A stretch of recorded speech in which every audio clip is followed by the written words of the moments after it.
Background sounds are one of the foundational elements of good sound therapy. Here's a way to think about how to choose them. I'm Dr. Emily Henserling, and I have helped hundreds of patients figure out their perfect background sounds. Background sounds help to provide consistent auditory input. This reduces your brain's focus on the tinnitus without demanding extra attention or even cognitive resources. Ideally, you want a sound that is neutral, meaning doesn't mean anything to you, or is pleasant to listen to. A lot of people like brown noise or pink noise, ocean waves or steady rain.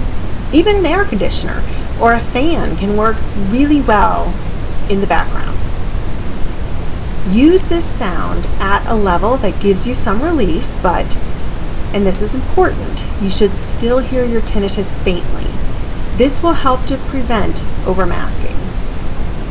Use this technique throughout the day or evening to give you support.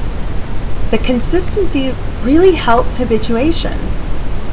For background sounds specifically, try to avoid music with a lot of lyrics or nature sounds that have a lot of sharp spikes in volume or anything that's going to draw your conscious attention. For you, what background sounds work best? Share your go-to in the comment section below.